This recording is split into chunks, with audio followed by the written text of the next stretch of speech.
We are officially halfway through the year of 2026. 6 months down, 6 more to go, and that only means one thing. It is time for a mid-year book tag.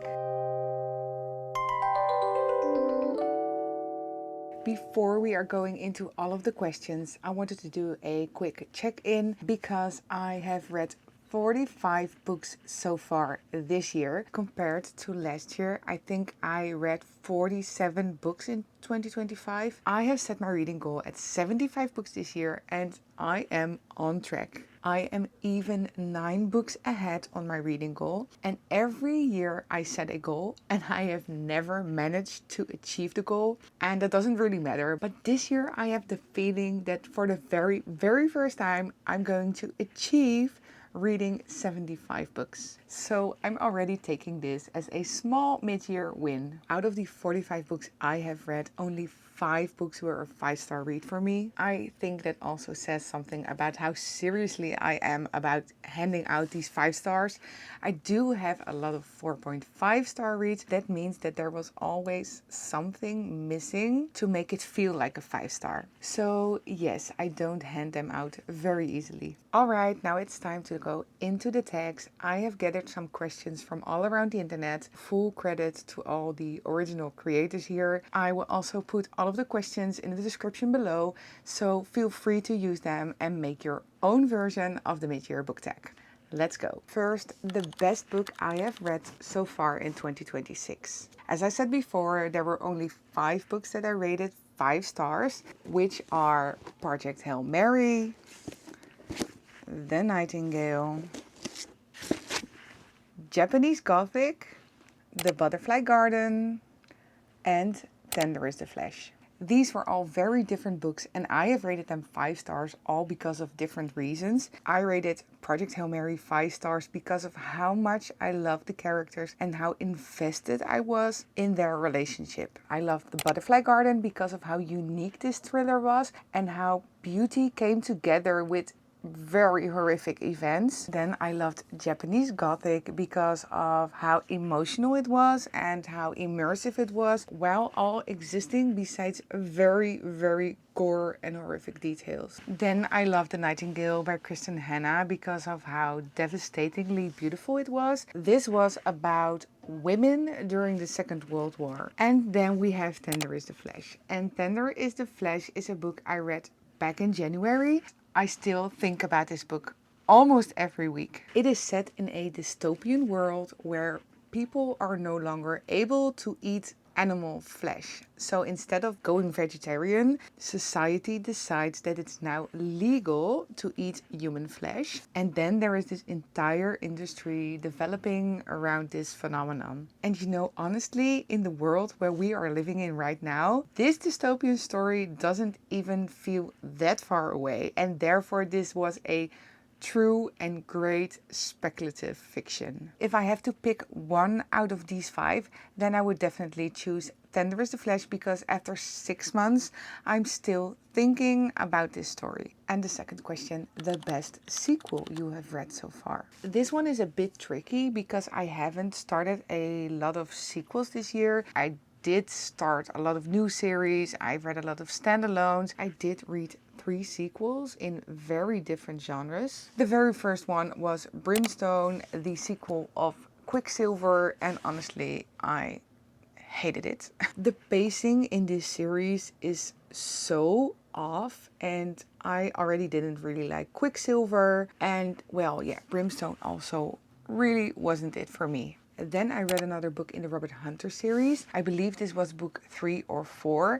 And this is a thriller written by Chris Carter. This is how I like my thrillers. If you have seen and loved the movie Seven with Morgan Freeman and Brad Pitt, and you haven't started this series yet, then I highly recommend you picking up these books. Then we have the book I have been waiting for over 7 years. I'm talking about The Secret of Secrets by Dan Brown.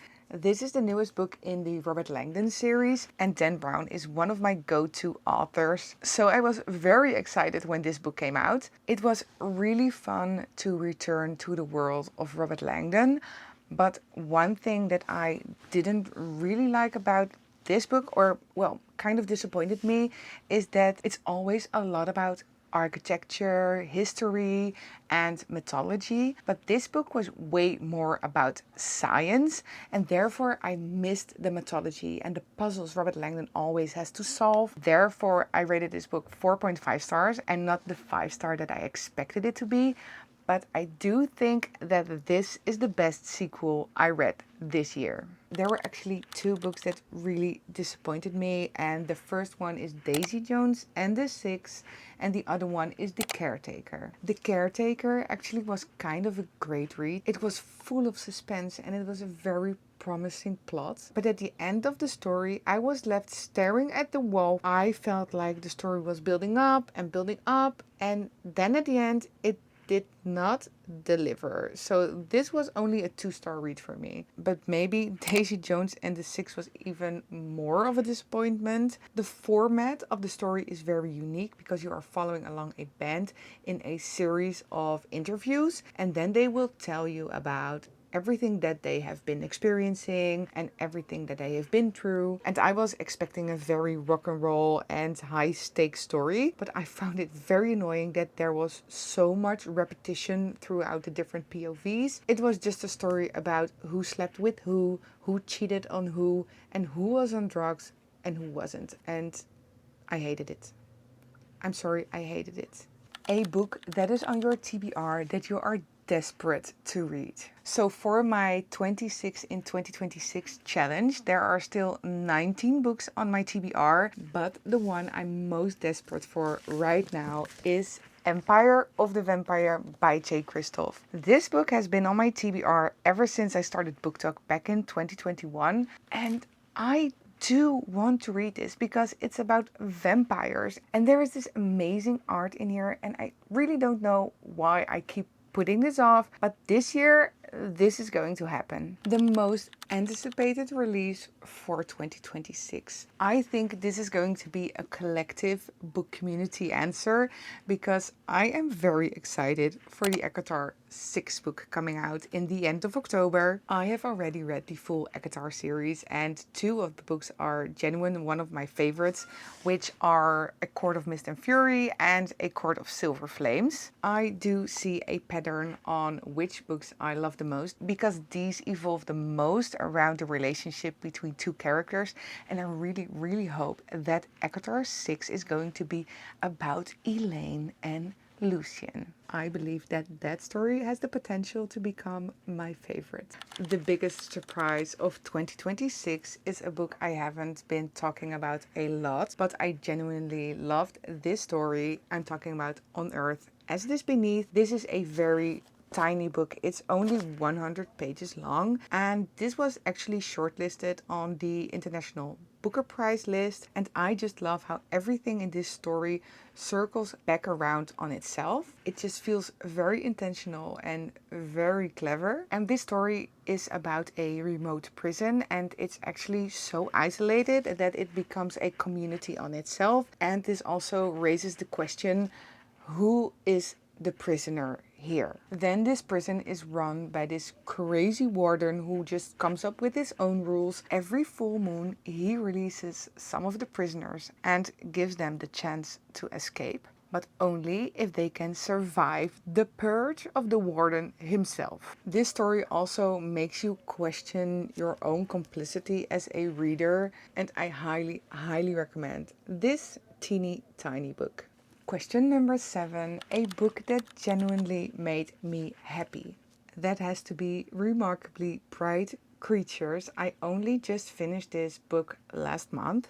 And even though grief is a very central topic in this story, this book managed to make me laugh out loud. And there aren't a lot of books that can achieve that. But Marcellus the Octopus has such dry humor and his observations on humans are so accurate. This was so much fun. Marcellus might be one of my favorite characters of this year. This book is warm, this book is funny, but it's also very moving and emotional. This is exactly what I expected it to be. A book that made me cry. I don't believe that this is much of a secret because I believe that this author makes all of us collectively cry.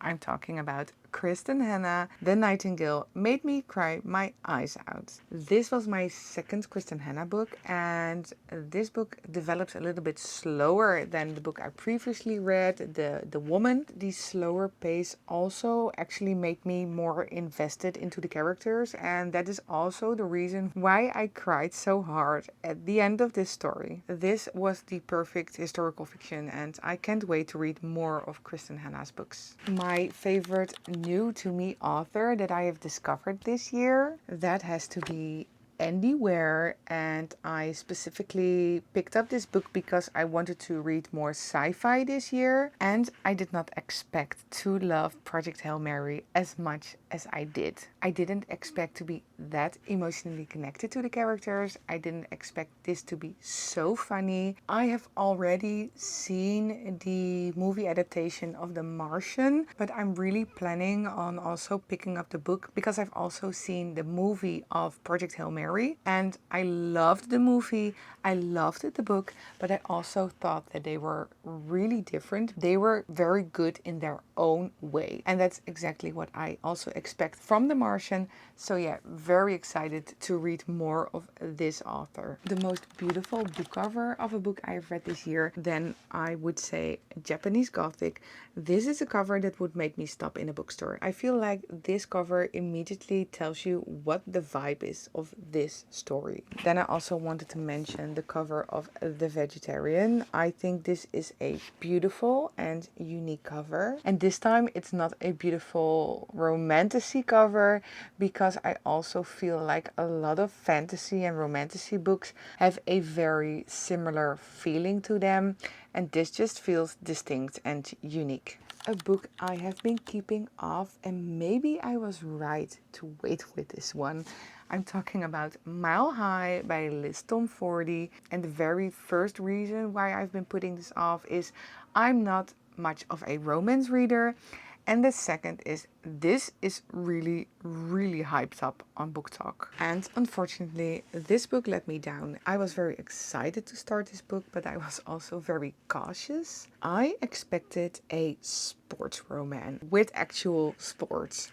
Well, there isn't a lot of sport in this one, and a lot of things kept being repeated throughout the story, and she is kind of chunky. This book is almost 600 pages long, and I believe that this book could have been 200 pages shorter. That being said, I do want to continue this series because I have heard from a lot of people that they only enjoyed the sequels more than this one, and that this is the least in this series. So yes, I'm going to give it another chance, but yeah, not very soonish.